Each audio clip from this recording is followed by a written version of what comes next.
Okay, Peter writes, should I be worried about Bear Stearns in terms of liquidity and get my money out of there? No, no, no. Bear Stearns is fine. Do not take your money out. This is real. Okay, just so you get a sense of what's causing the agony by this point, I know you've been talking about it. It's financials led by Bear Stearns after what essentially is a bailout from the Fed.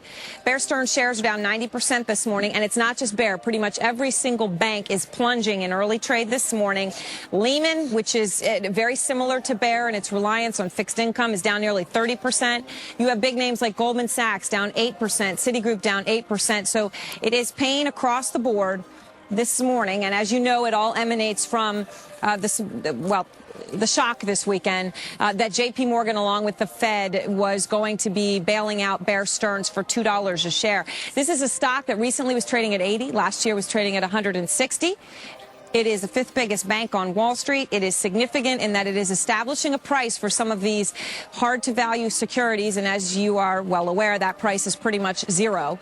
And that's why you're seeing pain across the... Welcome, everybody, to the Daily Recap Show, where we talk about stocks and the financial markets. My name is Chase. If you like this video, please subscribe, hit that notification bell, as well as the like button, and leave a comment for the algorithm. Let's get into it. This is the daily heat map of the S&P 500. And a very red day at the end of it all. We saw green in some places, a lot of red though. Such goes the market, especially in the worst week of the year, which has been a fairly positive week for the most part. We saw outperformance really in Nvidia, semiconductors as a whole, Microsoft, and then a select few names, Meta, Tesla, Walmart, Costco, and utilities. That was really it. Everything else, all sectors were pretty much in the red. Utilities and technology were the only positive sectors today. Everything else in the red. Energy falling 1.9%, healthcare 1% respectively. Brutal day. But if we actually look at the best performers, we see utilities, right? A defensive stock, as well as consumer staples. Now, they were in the red, but they were the best performing sector on the day. So what we're seeing is a bit of a rotation into defensive, as well as a rotation into quality, as well as comm services, which was the fourth best performing sector, right? So what we're really seeing here is a rotation into quality and defensives, and a rotation out of smaller names. Mid caps and small caps were the worst performing sectors relative to large caps, particularly small cap value and small cap core. Generally speaking, the reason why small cap value and small cap core exist is because on valuation, they're valued because they have a ton of debt, declining business models, declining earnings. The market really got out of low quality and moved into stuff like large cap growth, which is really the high quality sectors of the market, as well as large cap core, which is those defensive sectors. And the reason why the market did this is because over the next 2 days, we have some heavy data points: GDP, PCE, home sales data, and it's really going to tell us how the economy is faring with rates where they are, with the Fed funds where they are, and the market just repositioned itself ahead of that. They do that by going into defensives, going into quality, and getting out of these lower quality, high beta assets. And you generally find that in the small cap class as well as the mid cap class. What also exacerbated the selling today was the fact that we actually did get some very mixed data. Consumer confidence missed. The consensus was 103. The reported figure was 98.7. We did actually see mortgage applications surge by 11%, and the previous number was 14%. So we are seeing these lower rates in the 10-year have a positive flow-on effect into rate-sensitive markets, stuff like the housing market. And we do want to see lower rates unlock that part of the economy, because that's going to spur on the majority of growth next year. A big part of GDP next year is going to come from residential fixed investment. But then we also got stuff like building permits actually missed. The expectation was 1.475 million. We got 1.47 million. That meant the consensus of 4.9% growth, we actually got 4.6%. And good mortgage application data couldn't offset the poor consumer confidence data, as well as the building permits data, hence why the market did sell off. However, look at the after hours. The Nasdaq 100, or the QQQ ETF, up 0.26%. And this is on the back of Micron's earnings. They actually reported great earnings. They're rallying in the after hours, lifting the technology space and semiconductor space with it. And that's because earnings surprised to the upside and guidance came in strong. The expectation for earnings per share was $1.13. Micron reported $1.18 on revenue of $7.75 billion. The expectation was $7.64 billion, but guidance is what really set things apart. Guidance came in strong with the company forecasting Q1 revenue between 8.5 and 8.9 billion, higher than the street's estimates of 8.3 billion. Q1 adjusted earnings per share also came in ahead of expectations. The market expectation was $1.52. Management guided for $1.66 to $1.82. So the Micron literally reported a double beat and raise. That's everything you can expect in the stocks you hold and from your management team. And I think this is really going to help Micron surge into the next quarter. And I think this is really going to help technology stocks over the next couple of days, despite the data headwinds that may prevail in the week ahead. Tomorrow, we also have Costco reporting earnings, BlackBerry and Accenture before and after the close, guys. And looking at the charts, very interesting developments. Despite the mixed data we actually got today, the 2-year yield and yields for the most part actually rose, telling us that the market viewed the data as fairly positive for the economy here today. So maybe they looked at more of the mortgage applications data more than the building permits and the consumer confidence. As a result, yields did fall and the dollar up 0.6% after the dumpster fire the dollar was yesterday, nearly at the 101 level. And that did weigh on commodities because when the dollar is stronger, that's generally not that good for commodities. Gold was flat today, but silver down nearly 1%, just shy of 1%. Crude down 2.52%. Stronger yields and a stronger dollar did affect the market overall. We did see the S&P 500 fall. I mean, there was a lot of other factors, the rotation we're seeing as well as the data,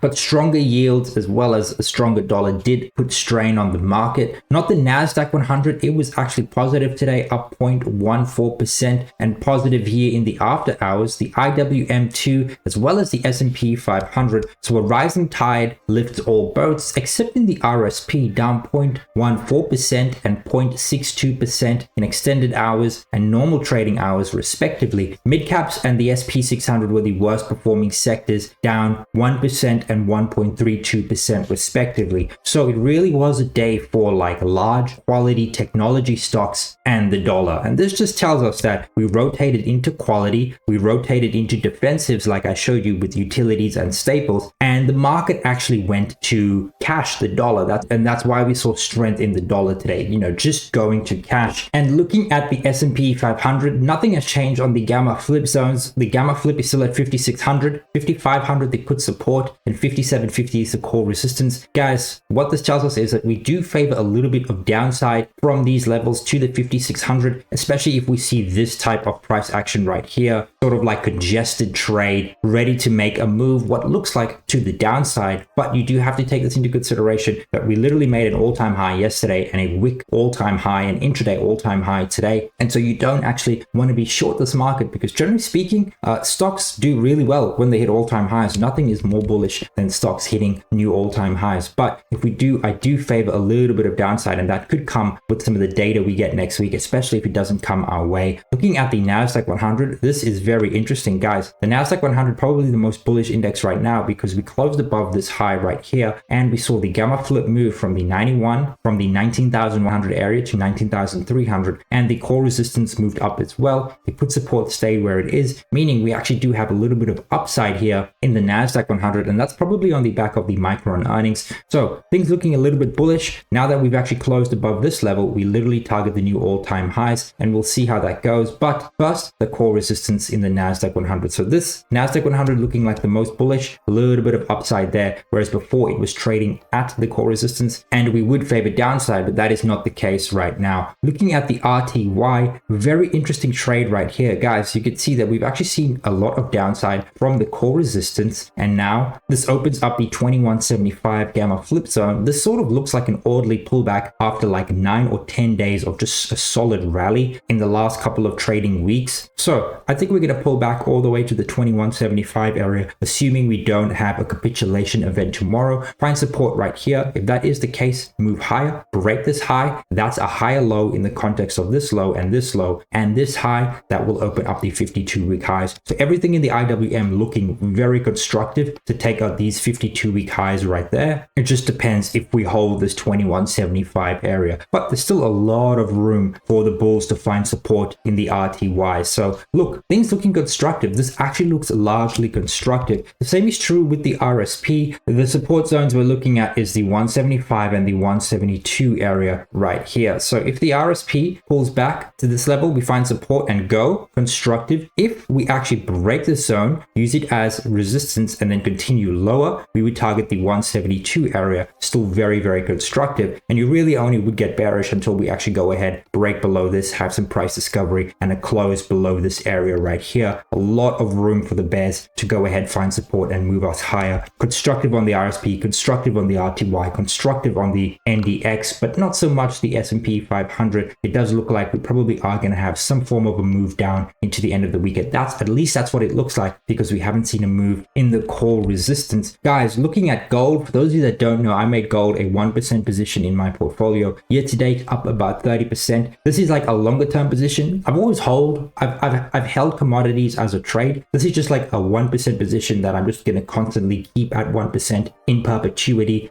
Very constructive. I think we're going to see 3,000 gold by mid 2025. So there's pretty good upside from here, more than 20% into mid next year. The bull case is central banks are going to keep buying gold. The dollar keeps getting debased. Gold discoveries are far and few between, and gold tends to perform really, really well 12, 24, and 36 months into and after a cutting cycle. So on a technical basis, we can actually see a pullback to like this 2,500 area right here, but you do want to be buyers. But I just got a 1% position. It's virtually nothing in my portfolio, just something I wanted to hold, just something to diversify my portfolio. And because I'm also holding quite a lot of cash at the moment, I wanted to put it to work, and I thought gold was a good place for it. So excited to see what happens with gold for the rest of the year. I do think we move higher. This chart looks insanely bullish. Guys, for the rest of the week, stay cautious, but be ready to buy dips in the S&P 500 at the 5,600, the RTY at the 2175 area, and the NDX, the Nasdaq 100 at the 19,300 area. Those are great places to buy if we do dip to those levels. And diving into sentiment, guys, we see CNN's Fear and Greed Index at the 65 level, healthily in the greed zone, closer to the extreme greed zone, and things are getting or starting to get frothy according to this indicator right here. And that's because the fundamental picture is rather sound. This is earnings forecasts, and guys, they look very optimistic. We're tracking about $242 in S&P 500 earnings. We're looking at close to 280 in 2026. Optimistic earnings, I think yes. I think we should see them pull back, but this is actually not uncommon in bull markets. Normally, when a bull market bottoms, as you can see, S&P 500 earnings tend to rally following the trough. This is the average bull market. This blue line, this pink line is what we're doing so far in 2024. And right now, the current path is on a similar trajectory to the historical average based on analyst estimates. And we're also seeing robust earnings growth into a cutting cycle. This rarely happens. Normally, when the Fed cuts rates, as you can see, like it did right here, earnings tend to be a bit of a dumpster fire. That is not the case in 2024-25. We are cutting into an EPS recovery, and we are in an unprecedented time because we're getting like these panic level, crisis level 50 basis point rate cuts when the economy is actually really strong. Earnings are growing, and we're going to see how companies' earnings and margins react to this. Guys, this is literally unprecedented. And in my opinion, you really do want to hold equities because rate cuts into an EPS recovery is going to be extremely margin accretive for stocks across the board. Mid caps, small caps, large caps, the whole 9 yards. And when we do get rate cuts, you simply get less of a yield on cash. And that means people start putting money into work. As you can see from this data set right here, money market funds after the first Fed rate cut in each of the three instances, 2001, Jan 2009, and May 2020, money market funds peaked, and then 9 months after, we actually saw them decline. This is literally the market putting money into work. And over the next 9 months, we've you should see this line move lower and all of this money flow into equities, flow into commodities, flow into real estate, and potentially flow into bonds. But assuming money is going to go into the market, where do we want to be positioned after rate cuts? Now, the place where you want to be is actually dividend growers. So companies that are growing their dividend, and by extension, that probably means companies that are increasing their earnings, because that's the only real way dividends grow. If you want a bigger payout in cash, the company needs to make more money that year. So you want to be in dividend growers or companies that are going to increase their earnings. You also want to be in all dividend payers. So just dividend stocks as a whole tend to do really well after rate cuts. Stuff you don't want to be in is non-dividend payers, particularly 12 months later. Now, the returns are actually still robust. That's an 8% return 12 months later, but you can generate significantly more alpha in other factors. And then the S&P 500 equal weight actually underperforms dividend growers and all dividend payers, but still a very healthy return when you look at it in aggregate. 6 months later, 12 months later, 24 months, and 36 months later, we see roughly the same situation. You want to be in dividend growers and all dividend payers versus non-dividend payers and the equal weight. And pretty much this data set is telling us you want to be in stocks that are growing their earnings. Diving into the macro, we're going to look at GDP growth because we get GDP second quarter, the final revisions tomorrow. And right now, GDP is sitting at 3%. So the final number is going to determine what growth actually looked like for the second quarter. Third quarter GDP is tracking at about the same, 2.9% at the moment. So growth overall looking rather robust, as well as the consumer. This is the Red Book Index. It's essentially consumer spending in aggregate. And again, it continues its very strong streak we've seen since about mid-April. It clocked in at 4.4%. In other words, year over year, retail sales rose 4.4% according to the Red Book Index. Looking at federal tax receipts, very, very strong. For the second month in a row, we're seeing 6.5% in federal employment tax receipts. Guys, this is very, very strong. This is year over year. And right now, the daily average sitting at 4%. And this is even with a negative 8.6% number that we saw in December 2023. This outlier is weighing on all of this, and we're still seeing very robust figures all in all. And federal employment tax receipts at 6.5% with the unemployment rate at 4.2% pretty much tells us that employee compensation is tracking well above trend. That's good for the consumer, and that's why on most metrics, the consumer dashboard is actually looking very, very solid. The unemployment rate at 4.2%, I would say we're at full employment right now, especially considering jobless claims at 219,000, non-farm payrolls at 158,000 last month. Yeah, we missed. Still a good number, still growth month over month, year over year. Looking at stuff like average hourly earnings, essentially wage inflation tracking at 3.8%, personal income up 450 basis points on a year over year basis. Very, very solid. Average 30-year mortgage rate sitting at 6.61%. This number was about 7.5% about a year ago. So very, very robust. And yes, there are some metrics to be worried about on year, stuff like new bankruptcy filings. Okay, I get that. Consumer confidence as well. However, there's always going to be bad data. There's always going to be good data. As long as the total aggregate data points in the right direction, the direction we want, which is a healthy economy, things should continue on the up and up. So tomorrow we also get some pretty big data. We have initial jobless claims as well as durable goods, and then we get the GDP revisions as well as the PCE revisions, and then we also have pending home sales. So a lot of market moving data coming in tomorrow, particularly this GDP print as well as these durable goods numbers. That's what's really going to move the market tomorrow. And then Friday we got PCE data. So guys, the expectation, what we're looking for in terms of GDP, a 2.8% or 2.9% quarter over quarter seasonally adjusted figure, a price index of 2.5%, and then the core PCE figure of 2.8%. Personal consumption, this is the headline seasonally adjusted figure of 2.8%, and then pending home sales 1%. That is BOFA's estimate. And then durable goods, we want a negative 2% number. The consensus is at negative 2.8%. So I think inside this range, we should be good to go. But I think anything less than 2%, and you'll see stuff like staples discretionary, those types of stocks rally on Thursday into Friday, into the weekend.